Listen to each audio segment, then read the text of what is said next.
오늘 우리가 합독하신 말씀을 가지고 내가 어찌하여 여기 있느냐. 우리가 세상에 살다 보면 가요계도 마찬가지고 경제계도 마찬가지고 한때 딱 잘 나가던 사람이 딱 꺾어지는 순간이 있습니다. 낙심하고 낭망하고, 물론 몇십 년 들어서 그분들을 인터뷰해 보면 마음에 채워지지 않는 허망한 것이 있었다 이렇게 얘기는 하지만, 그때 당시에는 그들이 작은 사건 하나 가지고 또 작은 현상 하나 가지고 그렇게 무너져 버린 사람이 많아요. 잘 나가는 공부 잘하는 애도 어느 날 한 소리를 듣고 그냥 공부를 놓아버리는 애도 많고, 그런 게 굉장히 많은데, 영적으로 보면 이것도 뭐냐, 사단의 전략 가운데 가장 큰 전략 중에 하나가 이게 낙심케 하는 거거든요. 그냥 낙심케 하는 거예요. 살맛이 없게 만들고 그렇게 만드는 거예요. 심령을 절망케 만드는 거예요. 현상을 자꾸 바라보게 하는 것이죠. 현실이 두렵게 만드는 거예요. 두렵게. 가끔 가다 보면 빚에 쪼들려서 막 자살하는 사람도 있잖아요. 자기만 죽는 게 아니라 일가족을 데리고 막 자살하는 그런 가장들이 있다고. 아무것도 아니요. 세상에 보면 아이고 먼저는 막 몇천만 원 가지고도 내 덕이 뭐야, 항상 돈에 쪼들리거든. 내가 100조도 안 해먹고 어떻게 내 마음이 쪼그라드는가. 천하보다도 귀한, 다 하나님의 것인데, 우리 아버지 것인데, 그런 심령도 가져야지. 1조 2조도 안 해놓고 내가 그냥 내 마음이 이렇게 조금만 해서 되겠어. 그리고 요즘은 편안해요.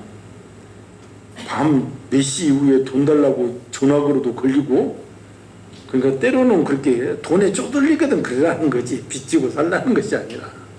그러니까 담대할 필요가 있다. 우리가 미국 대통령 중에 링컨 대통령이 왜 계속 그 유명한 미국 역사 가운데 존경받는 대통령이 됩니까? 실패로 말하면 죽어도 몇 번을 죽었어야 돼. 링컨 대통령.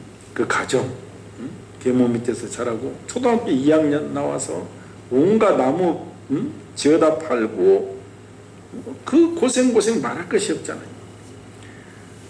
또 나중에 좀 돈을 벌어서 사업을 시작했어도 2번인가 3번인가 하자 쫄딱 망했다고. 쫄딱.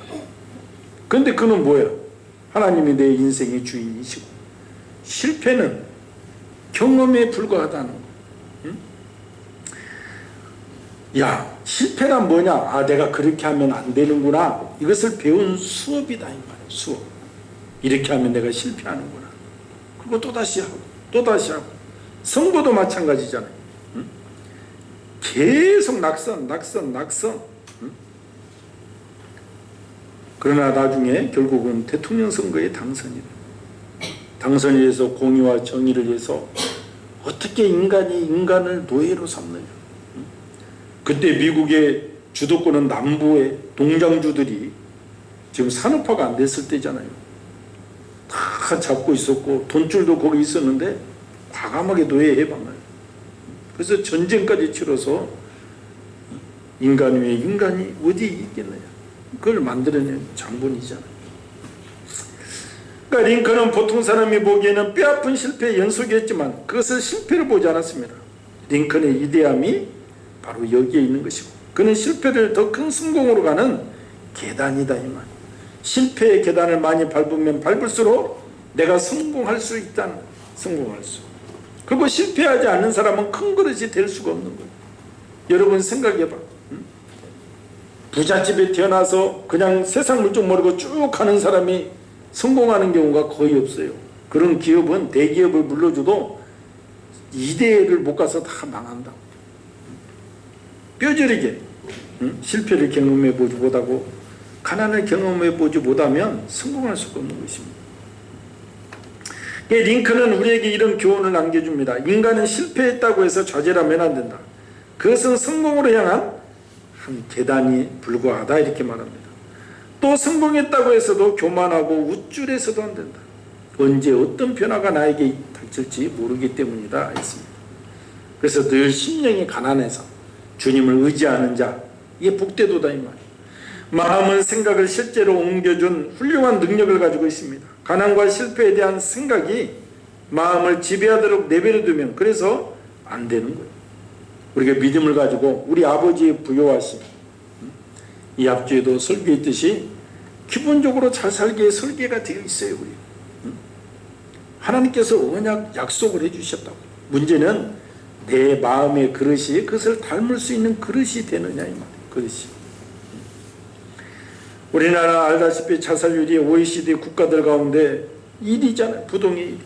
자살은 최근 20년 사이에 3배 가까이 급증했고 암, 뇌혈관 질환, 심장 질환에 이어 4번째로 우리나라 주요 사망 원인 중에 하나가 자살입니다. 자살. 잇따른 유명 정치인, 금년에도 정두원 의원 같은 경우, 또 박원순 시장 같은 경우 그렇게 쉽게 목숨을 끊어버림으로 인해서 많은 사람들에게 또 그 사인을 주는 거예요. 아, 나도 저렇게 해야 되겠구나. 올바른 가치관을 갖지 못하는 사람들에게. 유명 연예인들, 재진 씨를 비롯한. 그러니까 이러한 현상을 보면서 우리가 사는 사회를 정의를 해보면 이 시대를 결핍의 시대라고도 할 수 있습니다. 현재 우리나라는 국민소득이 32,000불 이상 진짜 풍요로운 시대를 살아가고 있습니다.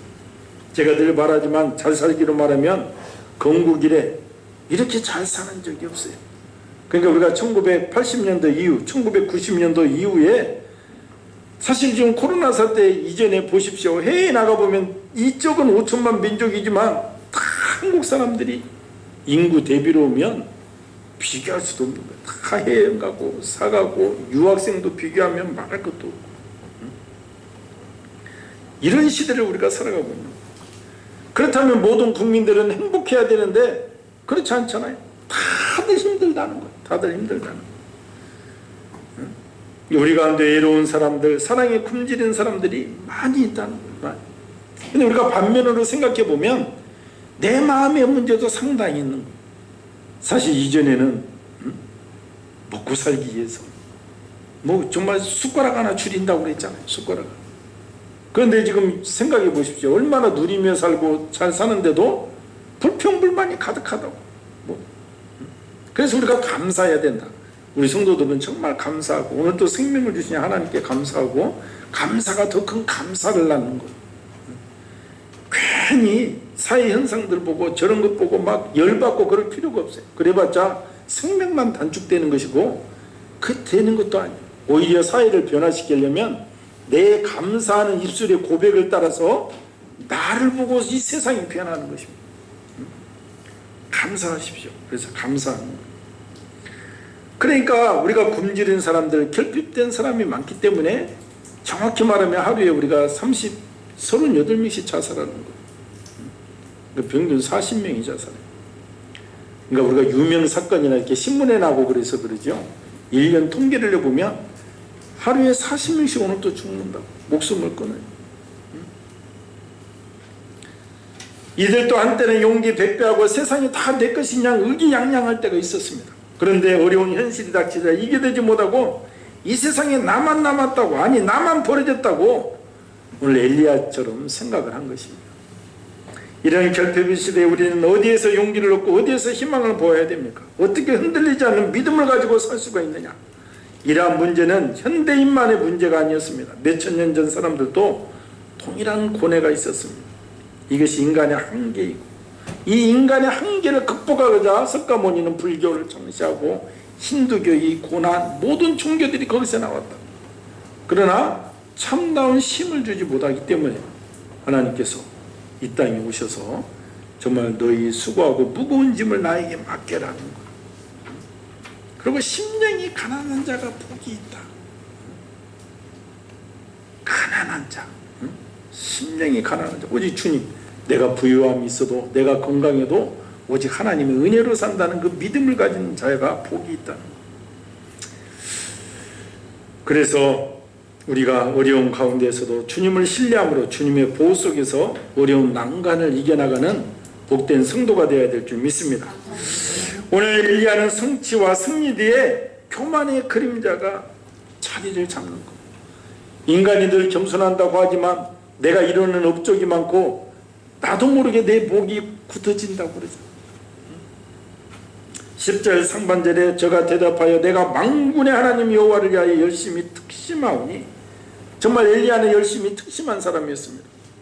그는 3년 6개월 동안 비가 오지 않도록 기도했던 능력의 사람이었고 이스라엘 전체가 가뭄으로 먹을 것이 없었을 때에도 하나님께서 까마귀를 통하여 먹여 살렸잖아요.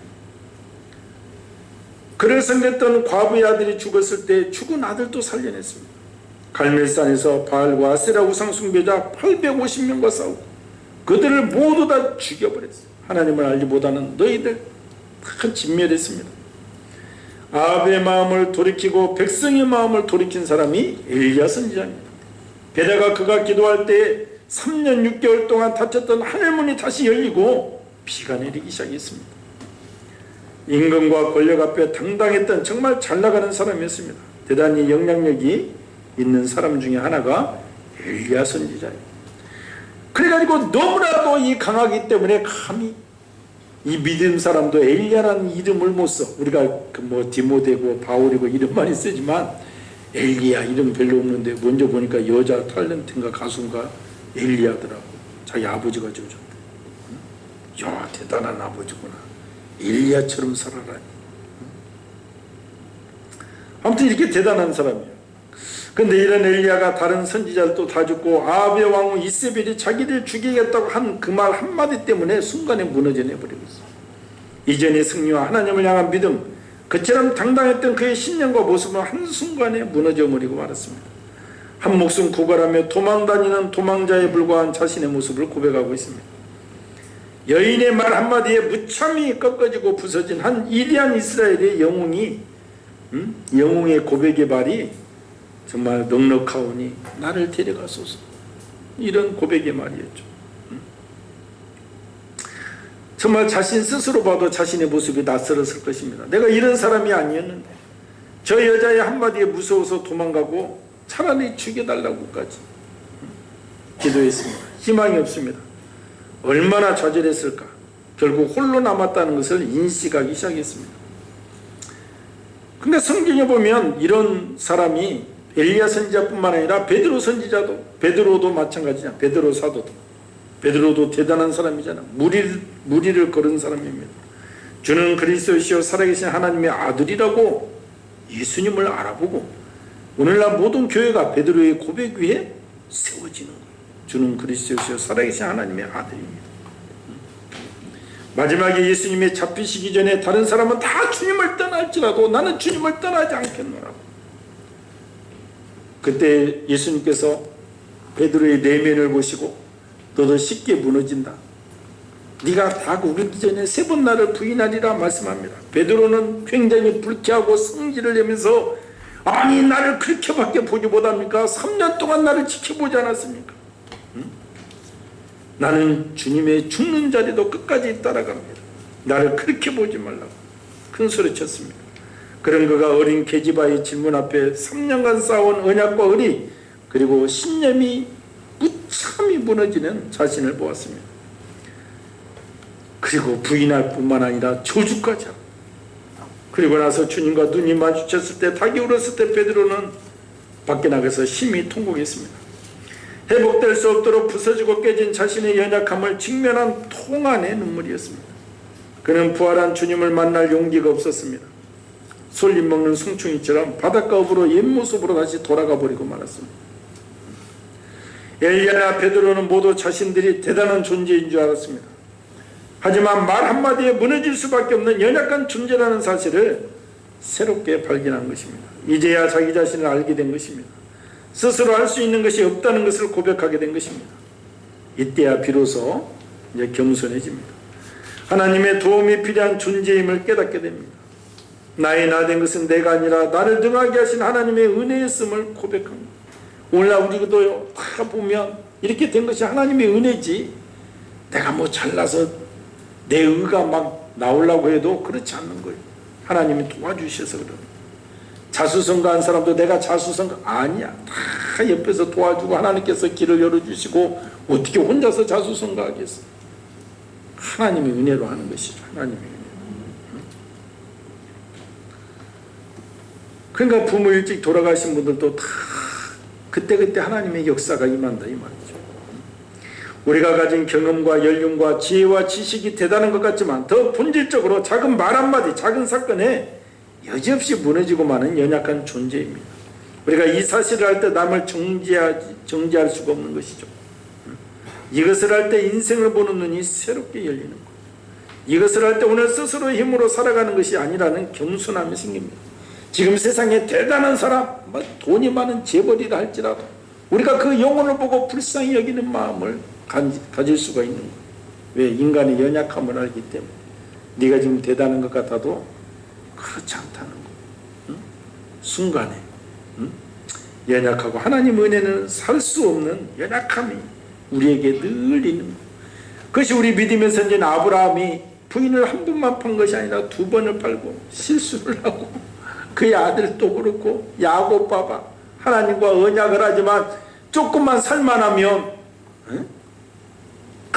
자기 형이 죽이러 올 때는 막 밤새 기도하고 하지만 그 문제가 다 해결되니까 베들로 가겠다는 마음이 바뀌어서 숲곳을 지나 세겜으로 가서 물이 좋은 데서 또 살고 있잖아. 그것에서 어려움을 당하자 주여 내가 그때 기억이 있잖아요. 다시 돌아와. 베델로 올라와서 예배드려. 그것이 우리 인생이 그래요. 인생이.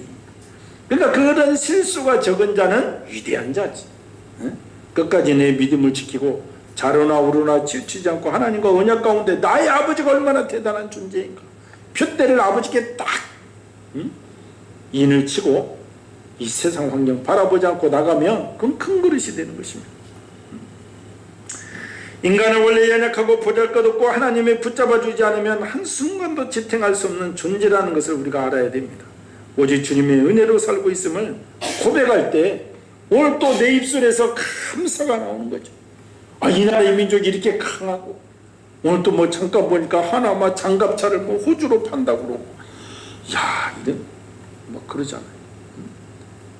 이 대한민국 이 반쪽 정말 세계 역사를 봐도 좀 이것밖에 안 되잖아. 이게 감사한 거죠. 역사 속에 있는 믿음에. 그러니까 우리는 제가 늘 말하는 대통령들도 다 필요할 때 지금 있어서 다 감사하고 고백하고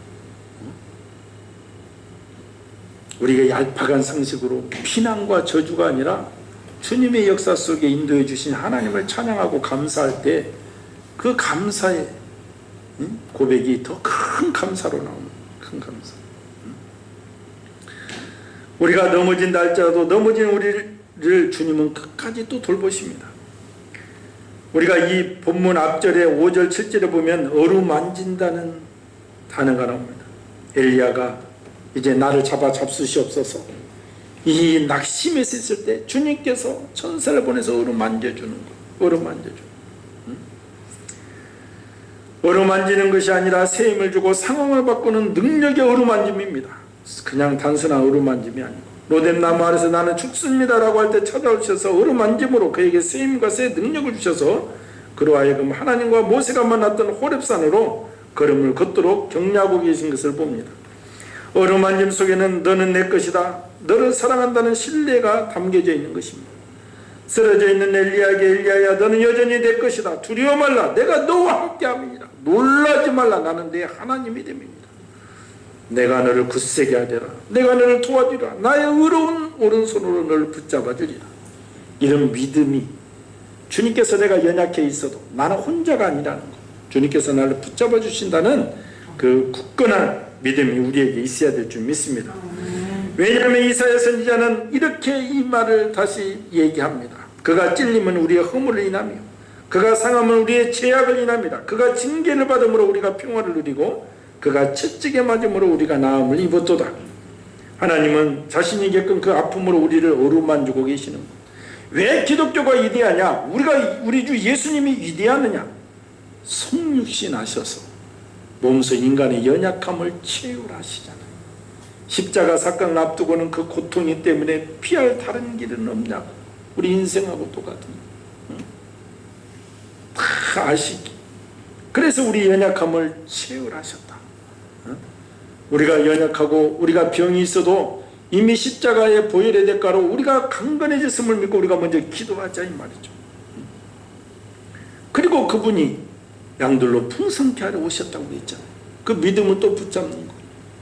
주님, 내가 의롭고 공의롭고 정의롭게 살지만 그러나 이 물질적으로도 연약하지 않도록 나를 붙잡아달라 기도하는 것이죠.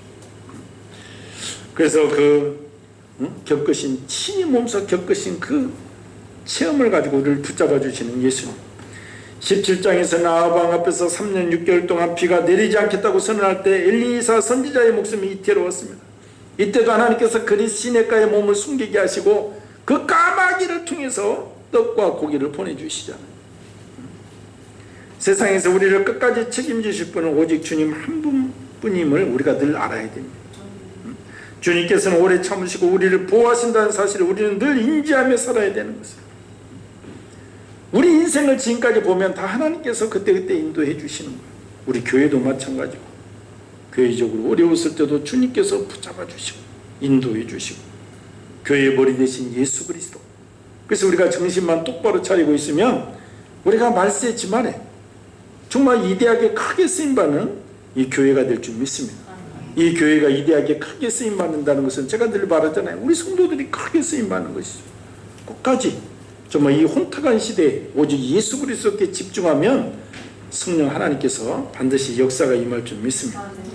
오늘 쓰러져 있는 엘리야를 어루만져 주실 뿐만 아니라 엘리야를 회복시킨 방법은 더 큰 사명을 주심으로 회복해 하십니다. 내가 지금 우리 성도들도 연약해 있고 아까 돈 문제가 있던 건강의 문제가 있던 인간관계가 문제가 있던 이럴 때 우리가 선포하시기 바랍니다. 주님 앞에 더 큰 사명을 선포하는 거예요. 이럴 때 큰 사명을 이루려고 나갈 때 이 작은 사건은 보이지도 않고 다 해결됩니다. 더 큰 사명. 15, 16절에 하나님은 엘리야 선지자에게 큰 사명을 부어주십니다. 이스라엘을 늘 이어하던 아람왕 핫사엘에게 기름 부어 세우라는 것입니다. 생각해 보십시오. 지금 조그만 그 북이스라엘 아합왕의 부인 이세벨이 죽이겠다고 해서 의기소침했던 엘리야에게 하나님은 항상 이스라엘을 지배하고 침공했던 북쪽 아람의 큰 나라 왕을 가서 기름 부어서 세우라는 거예요. 인간의 눈으로 보면 아람은 이스라엘이 어떻게 할 수 없는 강대국입니다. 항상 이스라엘을 쳐들어왔던 민족. 그런데 그 나라 왕을 세우라는 사명을 주십니다. 뭘 얘기합니까? 모든 만물, 이 세계 내가 다스린다는 것입니다. 내 안에 있다는 거예요. 너 이세벨이 죽이겠다고 이러느냐? 네 나라를 늘 먹겠다고 늘 괴롭히던 아람왕 핫사엘을 네가 가서 기름 부어 세우라는 거예요. 또한 이스라엘의 군대장관 예후에게 기름 부어서 이스라엘의 왕으로 삼으라는 거예요.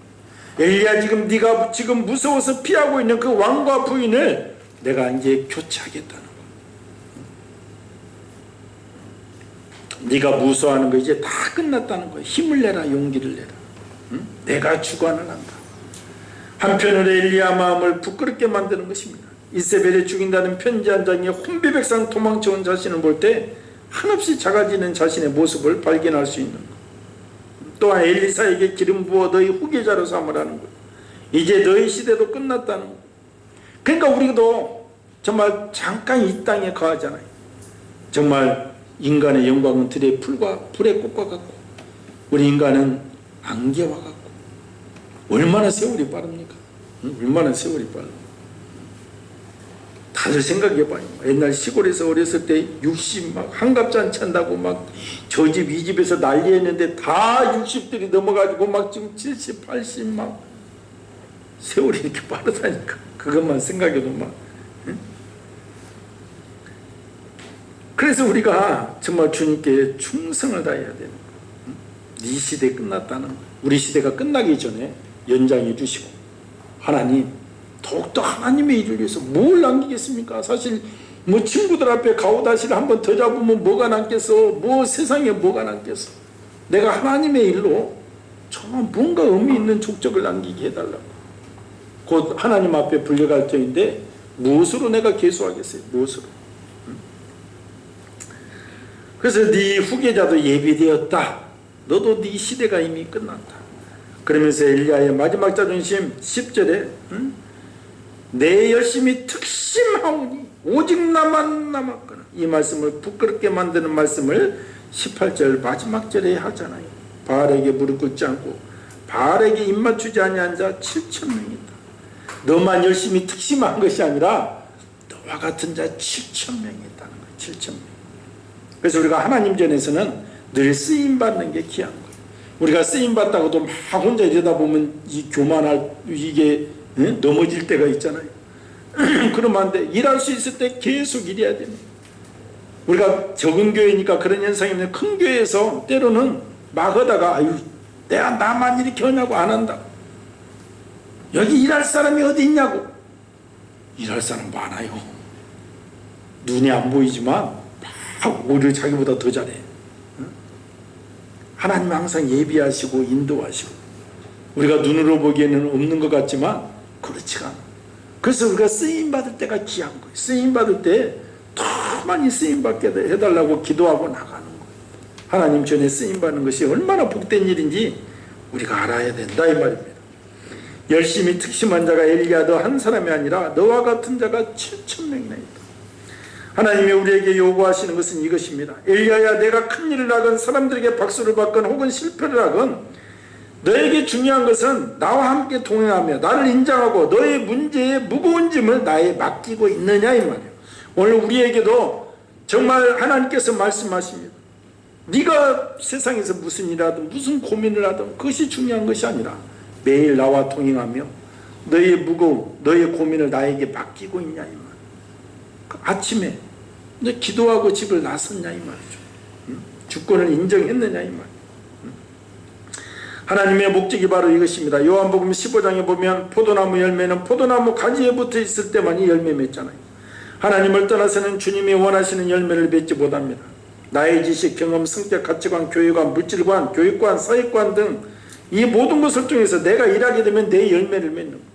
하나님의 기뻐하시는 열매를 맺지 못합니다. 열심히 교회에서 일하고 가정을 섬기지만 주님께 붙어있지 않으면 의와 희락과 화평이라는 주님의 열매를 맺을 수가 없는 거예요.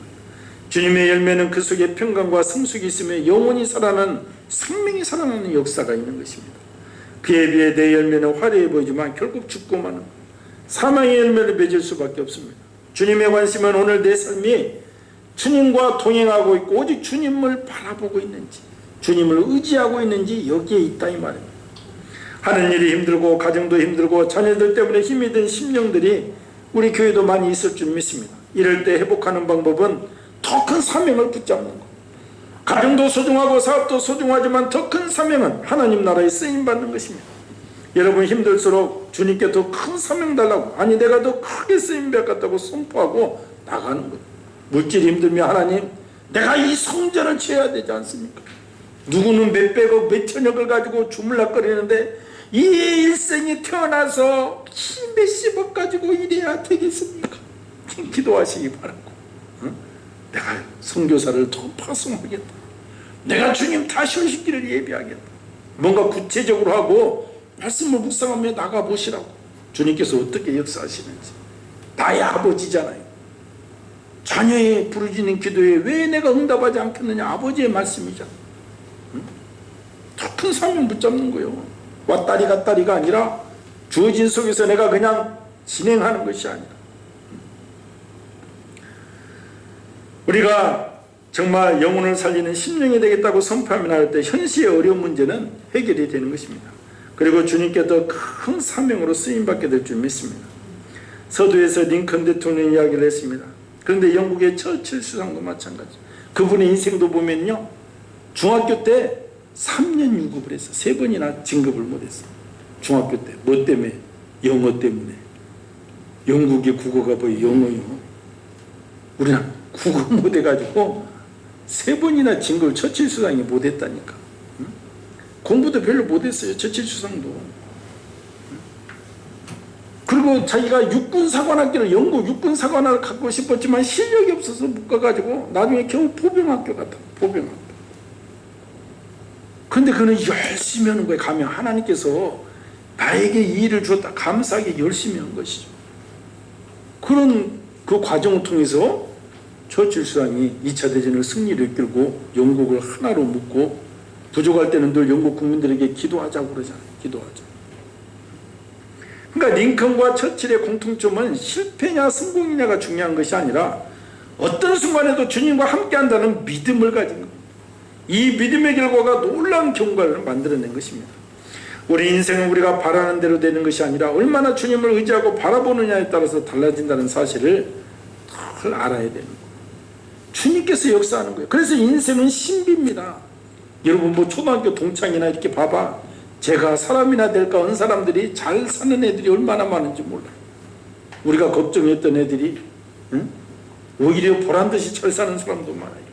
왜? 세상의 눈으로 되는 게 아니라니까. 그래서 인생은 신비예요. 목회도 신비예요. 우리가 이렇게 보면 키도 잘생기고 막 기타도 잘 치고 말씀도 오고 저는 막 교회 개척 많으면 사람이 몰려들겠다 하지만 젠장 문 닫는 사람이 많아. 그것도 그게 되는 게 아니야. 하나님의 은혜로 되는 거야. 그러겠지만 우리 교회는 문을 닫아도 몇 번을 닫아야 되는데 하나님께서 나를 불쌍히 여기사 이렇게 가는 거야. 교회도 마찬가지. 이 말은 내 능력으로 나를 열심히 사는 것 같지만 절대로 그렇지 않다는 것입니다. 우리는 오직 주님의 은혜로 삽니다. 주님께서 은혜 주시지 않으면 절대로 사람의 열매를 맺을 수 없는 것입니다. 오늘 엘리야도 물론 겸손한 사람입니다. 하나님의 중심의 사람입니다. 그러나 대단한 성공 속에서 그만 자기도 모르게 교만이 자리 잡고 있는 거예요. 내가 봐도 나는 정말 대단해. 그러나 순간에 이세벨이 반드시 죽인다는 편지를 받고서 자신의 연약함을 몸소 깨닫습니다. 모든 희망을 잃어버리고 절망 가운데 있는 그를 일으켜 세우신 분은 하나님이십니다. 천천히 깨닫게 하시고 친히 보호하시고 다시 소생시키는 사명을 주십니다. 정말 앞이 안 보이고 힘들 때도 주님 앞에 붙어 있으면 우리는 다 살 수가 있는 거예요. 우리의 모든 삶의 주관자가 주님이시기 때문에 그렇습니다. 말의 힘이 얼마나 큰지 모릅니다. 우리들의 지나가는 말 한마디가 어려운 사람에게 희망을 씨앗을 전해줄 수 있는 생명의 말이 될 수도 있고 내 말 한마디가 어려움과 위기 속에서 살아보려고 애쓰는 사람에게 비수가 될 수도 있다. 사실 먹고 살기 힘들 때는 이런 것 생각할 겨를이 없어서 마음의 상처 이런 것은 사치죠. 사치. 어렸을 때 아유 제가 이런 거지 오늘날 말로 상처를 받았다면 살아남을 수도 없겠지. 얼마나 많이 너 두드러 맞기도 하고 마음에 상처되는 말을 몇 트럭 받았을 거야. 근데 그때는 뭐야? 너 상처 있니? 그러면 뭔 상처가 있어요? 없어요. 이랬다고. 몸만 보는 거죠. 뭔 상처가 있어? 근데 요즘은 몸은 멀쩡한데 마음에 상처들이 많아서 조울증, 우울증 막 이런 게 왜 많느냐? 하나님의 주관, 하나님의 역사를 잊어버리기 때문에 그런 거예요. 하나님이 나와 함께 하시면 인간의 그 말이 무슨 큰 영향이 있겠냐고. 응? 하나님의 말씀으로 회복되는 것이지. 마음의 상처가 많아. 마음의 상처. 응? 그래서 우리가 어렸을 적에 너 상처 있냐면 대부분 없었죠. 몸만 생각했죠. 이러나 몸보다 마음이 중요한 시대. 그래서 이제 우리가 공동체 의식, 형통한 공동체 의식이라는 무엇이냐? 서로를 이해하고 배려하는 따뜻한 말을 주고받는 것이죠. 그렇죠? 그래서 힘이 빠져있던 동료들의 힘을 주고 섬김의 삶을 살아갈 때 우리 공동체가 더욱 귀한 공동체가 될 줄 믿습니다. 기러기는 날아갈 때 혼자 날아가는 것이 아니라 V자 편대를 이루어서 날아갑니다. 혼자 날아가면 100% 에너지를 써야 하는데 같이 날아가면 상승기로 에어 포켓이 생겨서 50 에너지. 그래서 이 비디오로 보면 정말 기러기는 가다가 뒤로 빠지고 또 하나가 나가고 그래서 이러잖아요. 요즘 자전거 타러 가다 보면 막 바람 부는 날 선두가 서고 또 이렇게 그게 효과가 있다니까. 그렇게 날아가는 거야. 그렇게 날아가는 거야. 지금도 우리 성도 중에 내가 혼자 날아가느라 힘드신 심령이 있으면 더 이상 혼자가 아니라 우리 형통한 따뜻한 공동체에 있음을 고백하시고 옆에 앉은 성도들이 우리의 허물을 수치를 감싸줄 사람들이고 용기를 줄 사람들이라는 동료의식, 공동체 의식을 가지고 사시기 바랍니다. 엘리야처럼 낙심하거나 절망하지 마시고 형통한 공동체 식구들과 함께 날기를 바랍니다. 비상해야 되죠. 오늘 또 주님은 말씀하십니다. 나는 정말 외롭다, 고독하다, 되는 일이 없다 하면서 힘들어하는 우리들에게 하나님은 말씀하시기를 네가 어찌 여기 있느냐. 오직 주님을 바라보고 주님만 의지할 때 주님의 은혜가 임할 줄 믿습니다.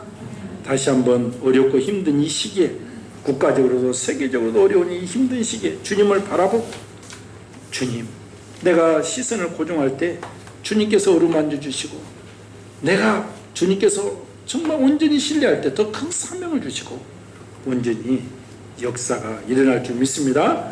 이러한 주님을 찬양합니다. 주의 삼창을 기도합니다. 주여 주여 주여. 할렐루야. 하나님 아버지 은혜를 감사합니다. 만군의 여호와 하나님, 성령님